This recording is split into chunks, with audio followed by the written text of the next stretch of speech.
ప్రభు అయిన క్రీస్తు యేసు వారి నామానికి మహిమ కలుగును గాక. ప్రభు అయిన యేసుక్రీస్తు వారి పేరట ప్రతిరోజు వాక్యాన్ని వింటున్న ప్రియులని మీ అందరికీ ప్రేమతో వందనాలు తెలియజేసుకుంటూ ఉన్నాను. దేవుని పరిశుద్ధ గ్రంథంలో నుంచి మనం హెబ్రీ పత్రికను చదువుకుంటూ ఉన్న 3వ అధ్యాయం. హెబ్రీ పత్రిక 3వ అధ్యాయం 1వ వచనం.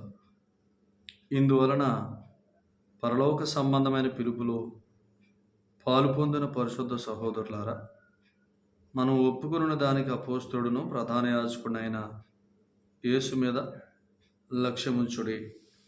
8వ వచనం నుంచి, నేడు మీరు ఆయన శబ్దమును విని ఎడల అరణ్యంలో శోధన దినమందు కోపం పుట్టించినప్పటి వలె మీ హృదయములను కఠినపరుచుకొనుకుడి.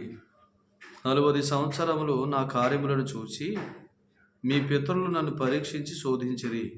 కావున నేను ఆ తరం వారి వలన విసిగి, వీరెల్లప్పుడూ తమ హృదయాలోచనలో తప్పిపోచున్నారు, నా మార్గములను తెలుసుకొనలేదు. గనుక నేను కోపంతో ప్రమాణం చేసినట్టు వారు నా విశ్రాంతిలో ప్రవేశింపరని చెప్పి తిని. సహోదరులారా, జీవం గల దేవుని విడిచిపోనట్టు విశ్వాసము నేను దుష్ట హృదయము మీలో ఎవనయందైనను ఒకవేళ ఉండునేమో అని జాగ్రత్తగా చూచుకొనుడి. నేడు మీరు ఆయన శబ్దమును విని ఎడల కోపం పుట్టించినప్పటి వలె మీ హృదయములను కఠినపరుచుకొనకుడని ఆయన చెప్పాను. గనుక పాపం వలన కలుగు భ్రమచేత మీలో ఎవడనూ కఠినపరచబడుకుంటున్నట్లు నేడు అనబడు సమయం ఉండగానే ప్రతిదినమును ఒకరికొకడు బుద్ధి చెప్పుకొనుడి. చాలు.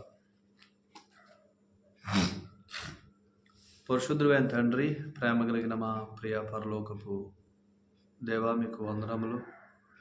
యేసుక్రీస్తు ప్రభువులో మీరు మాకు ఇచ్చిన అమూల్యమైన రక్షణకై స్తోత్రములు.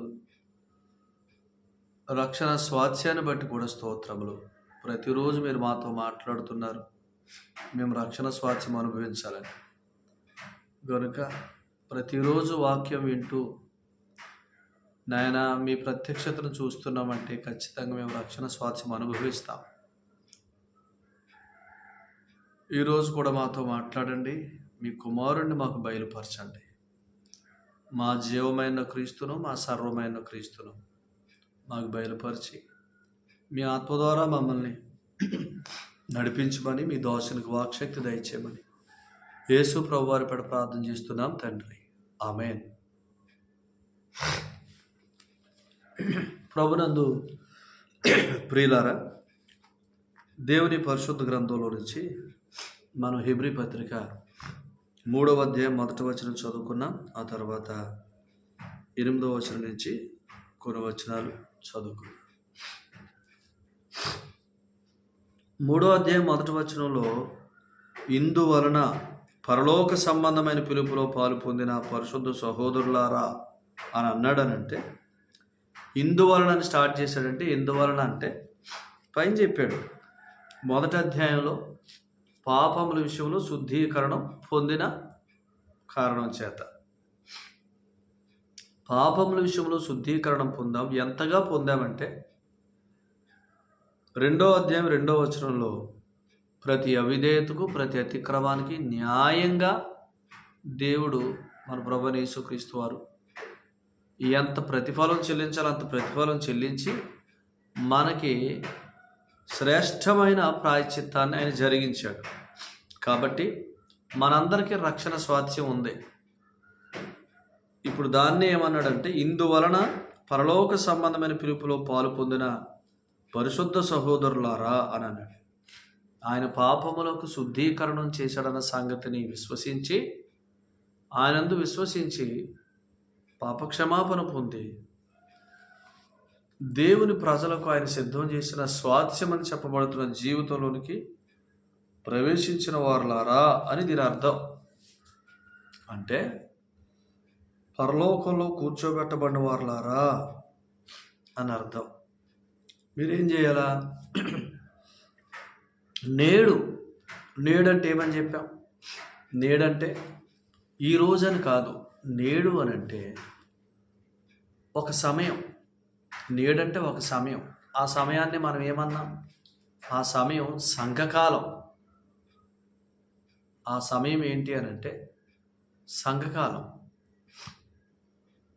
నేడు అన్న, సంఘకాలం అన్న, రక్షణ దినమన్నా, అనుకూల సమయం అన్నా, విశ్రాంతి దినమన్నా, ఈ 5 ఒకటే. గుర్తుపెట్టుకోండి. ఎందుకో నేను చెప్తాను. కాబట్టి నేడు అనబడే సమయంలో ఎవరున్నారు? సంఘం ఉంది, అంటే మనం ఉన్నాం. ఈ నేడు అనబడే సమయంలో ఉన్నవారందరూ ఏం చేయాల్సిన వారంటే ఆయన శబ్దం వినాల్సిన వారు. ఈ నేడు అనబడే సమయంలో ఆయన శబ్దం వినాల. ఆయన శబ్దం వింటే, ఆయన స్వరం వింటే, ఆయన వాక్యం వింటే మనం క్షేమాన్ని పొందుతాం. ఒక వచనం చదువుదాం చూడండి. సమూయేలు మొదటి గ్రంథం 3వ అధ్యాయాన్ని మనం చదువుదాం.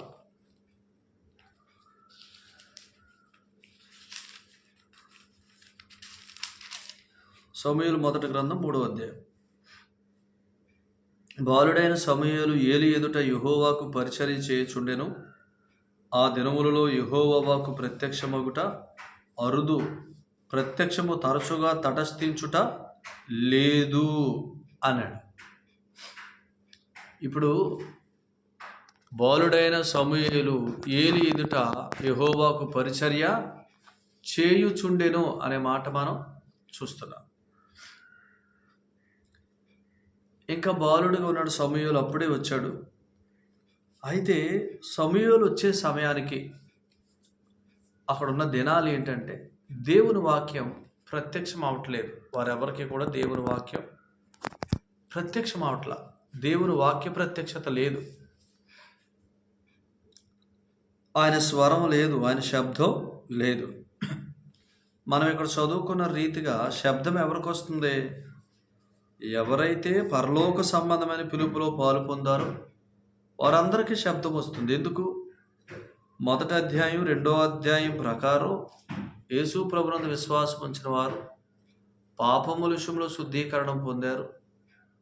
వారు నీతివంతులు, వారు దేవుని కుమారులు. వారు రక్షణ స్వాస్థ్యం అనుభవించడానికి, పరలోక సంబంధమైన జీవితం అనుభవించడానికి వారు వారసులు. వారికి స్వాస్థ్యం ఉంది.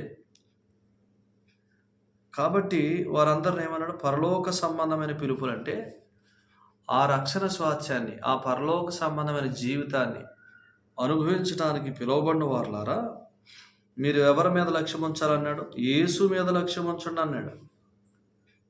యేసు మీద లక్ష్యం ఉంచండి అన్నాడు. యేసు మీద లక్ష్యం ఉంచడం అంటే ఏంటి? నేడు మీరు ఆయన శబ్దము వినండి. నేడు అంటే ఒక సమయం. ఆ సమయమే సంఘకాలం. భూమి మీద సంఘం ఉన్నంతకాలం నేడు ఆ సమయం పేరు. అది విశ్రాంతి, అదే రక్షణ దినం, అదే అనుకూల సమయం. ఈ సమయంలో ప్రతిరోజు మీరు వాక్యం వినండి. ప్రతిరోజు మీరు ఒకరినొకరు బుద్ధి చెప్పుకోండి, హెచ్చరించుకోండి అని చెప్పాడు. ఇలా వినకపోతే ఏం జరుగుతుంది అని అంటే, యేసుక్రీస్తు ప్రభువారు ఆయన పరలోకంలో ఉన్నాడు ప్రస్తుతం. ఈ నేడు అనబడు సమయంలో ప్రభు ఎక్కడ ఉంటాడంటే పరలోకంలో ఉన్నాడు. ఎందుకు? సంఘం ఎప్పుడు ప్రారంభించబడింది? అపోస్తుల కార్యాల గ్రంథం 2వ అధ్యాయంలో పెంతెకోస్తు దినాన వారు మేడగదిలో ఉన్నప్పుడు 120 మంది పరిశుద్ధాత్ముడు వారి మీద కుమ్మరించబడ్డాడు. అంటే ఆత్మ వారిలో నివసించడానికి వచ్చాడు. కాబట్టి సంఘం ప్రారంభమైంది. సంఘం ఎక్కడుంది? సంఘం ఎక్కడుంది? సిలువకు ముందు సంఘం లేదు. సిలువ తర్వాత యేసుప్రభు వారు పునరుద్ధరణై లేచి పరలోకానికి వెళ్ళాడు. పరిశుద్ధాత్ముడు పంపించబడ్డాడు. సంఘం ప్రారంభించబడింది. అర్థమైందా? సంఘం ప్రారంభించబడింది. కాబట్టి యేసుక్రీస్తు ప్రభువారు పరలోకానికి చేర్చుకోబడ్డాడు. వాగ్దానం చేయబడిన ఆత్మ లూకా సువార్త 24 అధ్యాయంలో ఆయన మాట్లాడుతూ ఏమన్నాడో మీరు ఒక మాట చదవండి. లూకా సువార్త 24 అధ్యాయము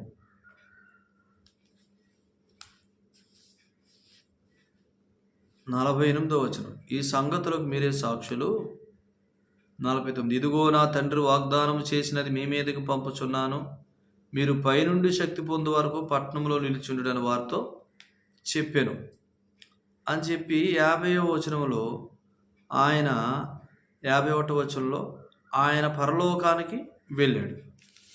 ఆయన పరలోకానికి వెళ్ళిన తర్వాత ఈ లోక వెంటనే అపోస్తుల కార్యాలు రాశాడు కదా.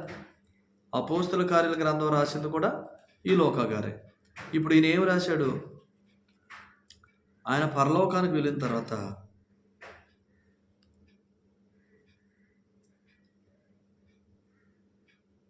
మొదటి అధ్యాయం అపోస్తుల కార్యాల గ్రంథం 8వ వచనం. ఆయనను పరిశుద్ధాత్మ మీ మీదకి వచ్చినప్పుడు మీరు శక్తి పొందేందరు. చూసారా?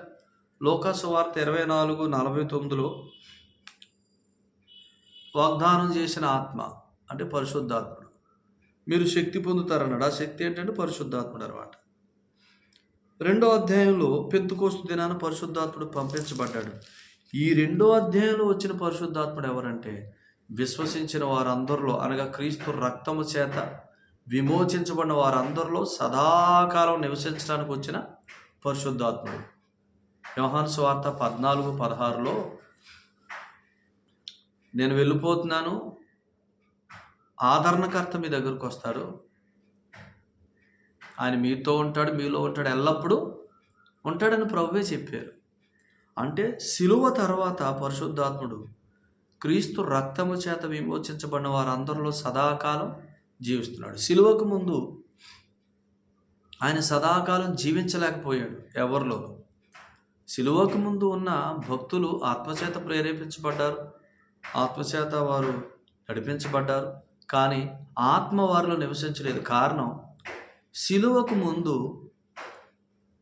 వారెవరూ కూడా నీతిమంతులుగా తీర్చబడినవారు కాదు. యేసుక్రీస్తు ప్రభు రక్తం నందు విశ్వాసం మూలంగా మనం నీతిమంతులుగా తీర్చబడ్డాం సదాకాలానికి. కాబట్టి ఆ నీతి విషయమై, క్రీస్తు రక్తం వలన కలిగిన నీతి విషయమై మనం ఒప్పించడానికి పరిశుద్ధాత్ముడు మనలో ఉన్నాడు. యోహాను సువార్త 16వ అధ్యాయంలో 7, 8, 9 వచనాలు జాగ్రత్తగా చదివితే విశ్వసించిన వారిని నీతి విషయమై ఒప్పింపజేస్తాడు. మనలో ఉన్న పరిశుద్ధాత్ముడు ఆదరణకర్త. మనల్ని ఆదరించేది ఎలాగనా? యేసు ప్రభువునందు విశ్వాసమునకు నువ్వు నీతిమంతుడివి, నువ్వు దేవుని కుమారుడివి అని ఒప్పింపజేస్తాడు. కాబట్టి సిలువకు ముందు కుమారులు లేరు, అనగా విశ్వాసం మూలంగా సదాకాలానికి నీతిమంతులుగా తీర్చబడిన వారు లేరు. ఎందుకంటే వారి కొరకు సదాకాలం నిలిచే బలి జరగలేదు. సో అందుకనే మనమైతే యేసుక్రీస్తును ఒకే ఒక బలి, సదాకాలానికి సరిపోయే బలి, హెబ్రీ పత్రిక 10వ అధ్యాయం 10వ వచనం, 12వ వచనం, 14వ వచనం, ఆ బలి కింద ఉన్నాం. కాబట్టి మనం సదాకాలానికి పాపం విషయంలో ప్రాయశ్చిత్తం పొందాం, కాబట్టి శుద్ధీకరణం పొందాం, కాబట్టి మనం నీతిమంతులమని తీర్చబడ్డాం. కాబట్టి యేసు ప్రభు పునరుద్ధానం మూలంగా మనల్ని ఆదరణకర్త మనలోకి వచ్చి మన నీతి విషయమై ఒప్పింపజేస్తున్నాడు. కాబట్టి అంతకు ముందున్న భక్తుల్ని నీతి విషయమై ఒప్పింపజేయటానికి ఒప్పింపజేయాల్సిన అవసరం లేదు. ఎందుకంటే వారు నీతిమంతులుగా తీర్చబడలేదు, సదాకాలానికి నీతిమంతులు వారు తీర్చబడలేదు. ఆ రక్తం కింద వారు లేరు, మేకల కోడల రక్తం కింద ఉన్నారు. మనమైతే సదాకాలానికి మన నీతిమంతులుగా తీర్చిన క్రీస్తు రక్తం కింద ఉన్నాం. కాబట్టి మనకెవరు అవసరం? పరిశుద్ధాత్ముడు అవసరం. నీతిమంతులను ఒప్పించి పరిశుద్ధాత్ముడు ఆయన మనలోనికి వచ్చాడు. ఎందుకు అనంటే జీవింపజేయటానికి. నేను యేసు ప్రభు రక్తం మూలంగా నేను యేసుక్రీస్తు ప్రభునందు విశ్వాసం మూలంగా దేవుని ఎదుటి నీతిమంతుడిని, నేను ఆయన కుమారుడిని అని మనం ఎంత ఒప్పుకుంటామో అంతగా నేను ఆయన కుమారుడిని అయితే ఉన్నత లోకంలో ఉన్నాను. ఎందుకు కుమారుడు ఎక్కడున్నాడు? హెబ్రీ పత్రిక 1:4 ఉన్నత లోకంలో ఉన్నాడు. కుమారులందరూ ఎక్కడున్నారు? ఎఫెసీ పత్రిక 2:7 ప్రకారం ఆయనతో కూడా లేచి ఆయనతో కూడా పరలోకంలో కూర్చోబెట్టబడ్డారు. మనం కూడా ఉన్నత లోకంలో ఉన్నాం. ఇప్పుడు నేను యేసు ప్రభునందు విశ్వాస మూలంగా నీతిమంతుడని ఎంచుకున్నవాడు, నేను ఉన్నత లోకంలో ఉన్నాను. ఆ ఉన్నత లోకం యొక్క జీవితం నా జీవితం అని ఎరుగుతాడు. నాకు ఆ ఉన్నత లోకపు జీవితం ఉంది కదా అని ఎరిగి ఏం చేస్తాడు? నేడును సమయాన్ని శ్రద్ధగా వినియోగించుకుంటాడు. నేడును సమయంలో ఆయన్ని విసిగించడం, ఆయన శోధించడం, ఆయన మాటని నిర్లక్ష్యం చేయడం. నేడును సమయంలో ఉన్న ప్రతి దినాన్ని ఆ వ్యక్తి చక్కగా వాడుకుంటాడు. దేవుని సంగతులు వింటాడు. కాబట్టి నేడును సమయంలో ఆ వ్యక్తి ఏమనుభవిస్తాడంటే, ఇంకో సంగతి చూడండి ఇక్కడ 9వ వచనం, హెబ్రీ 3:9. 40 సంవత్సరములు నా కార్యములను చూచి మీ పితరులను పరీక్షించి శోధించిరి, కావున నేను ఆ తరము వారి వలన విసిగి వీరెల్లప్పుడూ తమ హృదయాలోచనలు తప్పిపోవచ్చున్నారు, నా మార్గములను తెలుసుకోవట్లేదు అని మాట్లాడుతున్న మాట ఏంటి? ఇది ఆయన శాపం కాదు. ఇది వారు ఆయన శబ్దం లేదని శపించాడు అని అనుకోకూడదు. వాస్తవానికి వారు శాపం కింద లేరు. యేసుప్రభునందు విశ్వాసం ఉంచిన వారు శాపం కింద లేరు. ఆనాడు ఐగుప్తు నుంచి విడిపించబడిన ప్రజలు వారు మోయాబు దేశానికి సమీపానికి వచ్చినప్పుడు వారు మోయాబు రాజు అయిన బాలాకు బిలామును తీసుకెళ్ళి కొండ మీద నుంచి చూపిస్తే, బిలాముతో నువ్వు శపించు వారిని అని అంటే, బిలాము ఏమన్నాడు? ఏమని శపింపగలను? యెహోవా వారిని శపించలేదే అన్నాడు. ఎందుకు? కొండ మీద నుంచి చూస్తే వారందరూ ఒక శిలువాకారంలో కనబడ్డారంటే, శిలువ అంటే ఏంటి? శాపం తీసివేయబడింది, ఇక శాపం లేదు, ఆశీర్వాదం అని అర్థం. అంటే వారు ఆశీర్వాదానికే వారసులు, వారిని ఎవడ శపించగలడని బిలాం పలికాడు. యేసుక్రీస్తు ప్రభునందు విశ్వాసం ఉంచిన వారు పేతురు రాసిన 1వ పత్రిక 3:9 ప్రకారం వారు ఆశీర్వాదానికి వారసులు, వారికి శాపంలో లేరు. ఎందుకు? మన పక్షంగా క్రీస్తు మ్రానును వ్రేలాడాడు. మ్రానును వ్రేలాడాడంటే మన శాపమంతా ఆయన తీసుకున్నాడు. ఆయన శాపగ్రాహి అయ్యాడు. మన శాపాన్ని కొట్టివేశాడు. ఆయన మన ఆశీర్వాదానికి వారసులుగా చేశాడు. కాబట్టి సిలువ కింద ఉన్నవారు, అనగా యేసు ప్రభునందు విశ్వాసంలో ఉన్నవారు, వారు శాపంలో ఉన్నవారు కాదు, ఆశీర్వాదంలో ఉన్నవారు. కాబట్టి దేవుడు ఇది శపించటం కాదు. వారు నన్ను విసిగించారు, వారు నన్ను శోధించారు, వారు నన్ను పరీక్షించారు, అందువల్ల వారు తమ హృదయాలోచనలో తప్పిపోయారు. అలా తప్పిపోతున్నారు. వారు ఏదో నన్ను నిర్లక్ష్యం చేస్తున్నారు అనుకుంటున్నారు. కానీ దేవుని బాధ ఏంటి? వారు నేడనే సమయాన్ని నిర్లక్ష్యం చేసి నేను వారి కొరకు సిద్ధం చేసిన మార్గాల్లో, శ్రేష్టమైన మార్గాల్లో వారు ప్రవేశించట్లేదు. యెషయా గ్రంథం 55:9 ఏంటి? మీ మార్గముల కంటే నా మార్గములు, మీ ఆలోచనల కంటే నా ఆలోచనలు చాలా ఉన్నతమైనవి అని అన్నాడు. అంటే ఆయన ఉన్నతమైన ఆలోచనలు, ఆయన ఉన్నతమైన మార్గాలలో మనం ప్రవేశించలేకపోతున్నాం అనేది ఆయన బాధ. ఎందుకు? మనం ఎక్కడ కూర్చున్నాం? ఉన్నత లోకంలో కూర్చున్నాం.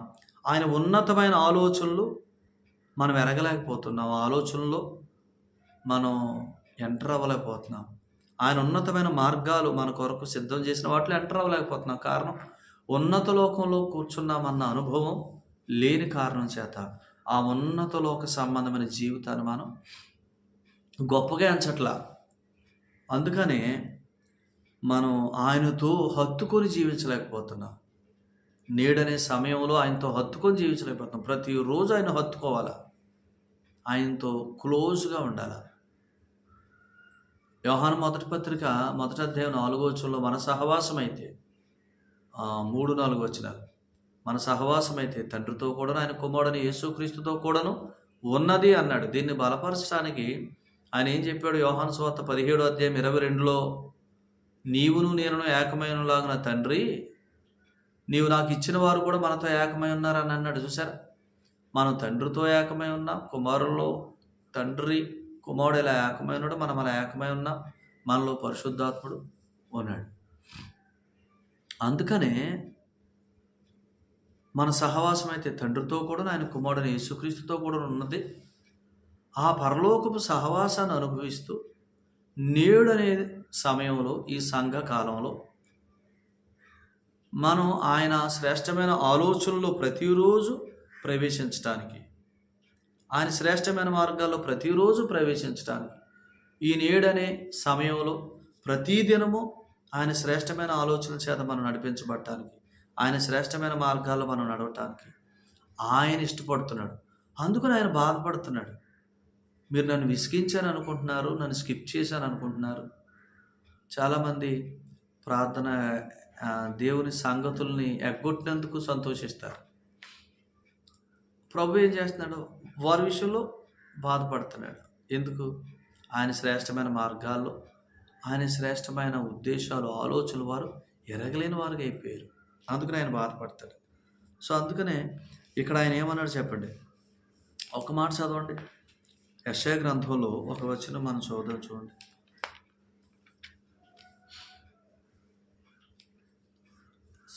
ఇంతకుముందు సమూయేలు మొదటి గ్రంథం 3వ అధ్యాయంలో వాక్యం ప్రత్యక్షమాట్ల. ఏ దినాలో? ఏలి ప్రధాన యాజకుడుకున్న దినాల్లో, అతను కుమారులైన హొప్ని, ఫినెహాసులు మందిరం దగ్గర పరిచర్య చేస్తున్న దినాల్లో, ఏలి మందిరంలో లేడు, తన కుమారులు కూడా మందిరంలో ఇష్టానుసారంగా పరిచర్య చేస్తున్న దినాలలో అక్కడ స్వరం లేదు. స్వరం లేదు, దేవుని స్వరం ప్రత్యక్షం అవట్లేదు, ఆయన శబ్దం లేదు. శబ్దం లేకుండా వీళ్ళు ఏం చేశారు? 4వ అధ్యాయంలో శత్రువు మీదకు యుద్ధానికి వెళ్ళారు. శత్రువు మీదకు యుద్ధానికి వెళ్ళారు. స్వరం లేకుండా యుద్ధానికి వెళ్తే ఓడిపోయారు. అంతే, ఓడిపోయారు. ఆయన స్వరం అంటే ఏంటి? ఆయన శ్రేష్టమైన ఉద్దేశాలు, ఆయన శ్రేష్టమైన మార్గాలు బయలుపరుస్తాడు ఆయన. చదవండి. యెషయా గ్రంథం మొదటి అధ్యాయం. యెషయా గ్రంథం మొదటి అధ్యాయం, క్షమించండి, యెషయా గ్రంథం 2వ అధ్యాయం 3వ వచనం చదవండి. ఆ కాలమున సియోనులో నుండి ధర్మశాస్త్రము, యెరూషలేములో నుండి యెహోవా వాక్కు బయలు వెళ్ళును. చూసారా? యెరూషలేములో వాక్కు బయలుదేరుతుంది. జనములు గుంపులు గుంపులుగా వచ్చి, యాకోబు దేవుని మందిరమునకు, యెహోవా పర్వతమునకు మనం వెలుదము రండి, ఆయన తన మార్గముల విషయమై మనకు బోధించును, మనం ఆయన త్రోవలలో నడుచుదము అని చెప్పుకుంటారంట. చూసారా? ఏంటి ఇక్కడ? ప్రజలందరూ ఆయన మందిరానికి వెళ్దాం రండి, మన దేవుని మందిరానికి వెళ్దాం రండి, యాకోబు దేవుని మందిరానికి వెళ్దాం రండి, మనల్ని విమోచించిన మన ప్రభువుని గురించి మనం విందాం రండి, మన కొరకు ప్రాణం పెట్టి మన నీతిమంతులుగా తీర్చిన మన ప్రభువుని విందాం రండి, ఆయన ప్రేమను మనం నేర్చుకుందాం రండి అని ప్రజలు ఆయన సన్నిధికి వెళ్తారంట. వెళ్తే ఆయన ఏం చేస్తాడంట? వచ్చిన తన ప్రజలకి ఆయన తన మార్గముల విషయమే మనకు బోధించును, మనం ఆయన త్రోవల్లో. చూసారు? ఆయన మార్గాలు బోధిస్తాడు. ఇదే యెషయా గ్రంథం. ఇంకా వచ్చిన మీరు చదవండి.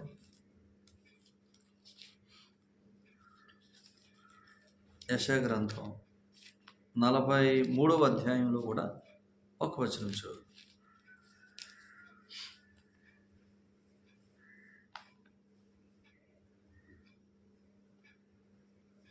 16వ వచనం. సముద్రములో త్రోవ కలుగు చేయవాడు, వడిగల జలములలో మార్గము కలుగు చేయవాడు. చూసారా? ఎర్ర సముద్రంలో మార్గం లేదా? వేగంగా ప్రవహించే యోర్దాను నదిని ఎగువ నుంచి, ఎత్తు నుంచి వేగంగా ప్రవహించే యోర్దాను నదిని యాజకులు కాలుపెట్టిన వెంటనే ఆయన ఆపలేదా? వారు ఎరుకోను పట్టుకోవడానికి యోర్దాను దాటుతున్నప్పుడు యోర్దాన్లో మందసం మోచున్న యాజకులు ఇలా అడుగు పెట్టారో లేదో, ఎగువ నుంచి బహు వేగంగా ప్రవహిస్తున్న ఆ యోర్దాను నిలిచిపోయింది. ఎర్ర సముద్రం అంటే సముద్రం ఎటు చూసిన అగాధ జలాల కింద కనబడుతున్న పరిస్థితులు ఉన్నాయా? అప్పుడు ఆయన మార్గాన్ని తెరుస్తాడు. కింద మనల్ని కొట్టుకుపోయి మనం తోసుకుపోయేంత వేగమైన ప్రవాహాలు ఏమైనా వస్తున్నాయా? అలాంటి పరిస్థితుల్లో కూడా ఆయన మార్గాన్ని వేస్తాడు. చూడండి, ఆయన ఇంకా ఏమని మాట్లాడతాడంటే 20వ వచనం, నేను ఏర్పరచుకున్న ప్రజలు త్రాగుటకు అరణ్యములో నేను తృప్తిపరుస్తాడు, ఎడారిలో నీకు నదులు చూపిస్తాడు. ఆయన ఎంత గొప్ప జీవితం చెప్పండి. ఇప్పుడు ఆయన స్వరం వింటూ, ఆయన వాక్యం వింటూ వెళ్ళిపోతే ఎంత మేలు. సముద్రాన్ని నీకు మార్గంగా చేస్తాడు. అగాధ జలాల్లో కూడా నువ్వు భయపడక్కర్లా, ధైర్యంగా నువ్వు నడవటానికి సహాయం చేస్తాడు. వేగంగా పారే యోర్దాను లాంటి జీవితాలు. యోర్దాను అనంటే శరీర సంబంధమైన జీవితాలు కూడా దాటడానికి, అనేక విషయాలు దాటడానికి ఆయన మనకి మార్గాలు వేస్తాడు. అరణ్యంలో ఆయన అరణ్యంలో త్రాగుతానికి నీళ్ళు ఇస్తానన్నాడు, ఇచ్చాడు. ఎడారిలో నదులు ఇచ్చాడు. హాగరు వెళ్ళిపోతున్నప్పుడు ఎడారిలో నుంచి ఓట్లు ఆయన రప్పించాడు, బండలో నుంచి ఓట్లు ఆయన రప్పించాడు తన ప్రజల కోసం. సో ఆయన శబ్దం వింటే ఆయన మన కొరకు ఆ ఉన్నత లోకం యొక్క మహిమలన్నీ మన కొరకు చూపించాలనుకుంటున్నాడు. శబ్దం వింటే మహిమలు చూస్తారా మీరంటే? శబ్దం వినలేదు. సమూయేలు మొదటి గ్రంథం 3వ అధ్యాయంలో వారు శబ్దం వినలేదు, స్వరం లేదు. స్వరం వినట్లేదు అంటే ఆయన విసిగించారు, ఆయన కోపం పుట్టించారు, ఆయన శోధించారు. కాబట్టి వారికి ఏం కలగల? వారికి విజయం కలగల. కనుక ఆయన శబ్దాన్ని వింటే ఆయన విశ్రాంతిలో ప్రవేశిస్తామనేది కూడా ఒక సందేశం. దాన్ని కూడా నేర్చుకుందాం. దేవుడి మాటలు మన ఇంట్లో దీవించును గాక. ప్రియులారా, ఆయన శబ్దం మనకి ఎందుకు వినిపిస్తున్నాడు అంటే ఆయన ఆలోచనలో మనం నడవటానికి, ఆయన మార్గాల్లో మనం ప్రవేశించడానికి, శ్రేష్టమైన ఆయన ఆలోచనలు మార్గాలు మన పక్షంగా అవి మేలుకరంగా ప్రభు చేయటానికి దేవుడు ఈ మాటలు మనందరి వెనుకలో దీవించునుగాక. ప్రార్థన చేద్దాం. పరిశుద్ధుడు తండ్రి, ప్రేమ కలిగిందే మీకు వందనాలు. ప్రేమించి ఇచ్చిన సందేశానికే కృతజ్ఞతలు. ఈ సందేశాన్ని తేటగా విని పట్టుకొని సందేశాన్ని బట్టి జీవించడానికి మీ పిల్లలమైన మా అందరికీ నేర్పించమని, మహిమా ఘనత ప్రభావాలు పొందమని, జీవించడానికి మీరు ఇచ్చిన సంగతులు, మా జీవమైన క్రీస్తును కూర్చున్న సంగతులు మేము తేటగా పట్టుకోవడానికి కృపను అనుగ్రహించమని, మా రక్షకుడు మా ప్రాణుడు యేసుక్రీస్తు వారి పేరిట కృతజ్ఞతా స్తుతులు స్తోత్రాచరిస్తూ ప్రియులందరినీ నాయన మీరే సత్యం విషయమై నాయన మీరే స్థిరపరచమని, ప్రతి విధమైన అవసరం తక్రత మీ మహిమ నుంచి తీర్చమని యేసు ప్రభు నామములో ప్రార్థన చేస్తున్నాం తండ్రి. ఆమేన్. అందరికీ ప్రేమతో వందనాలు. ప్రభు మిమ్మును ఈ కుటుంబాలను బహుగా దీవించునుగాక. ఆమేన్.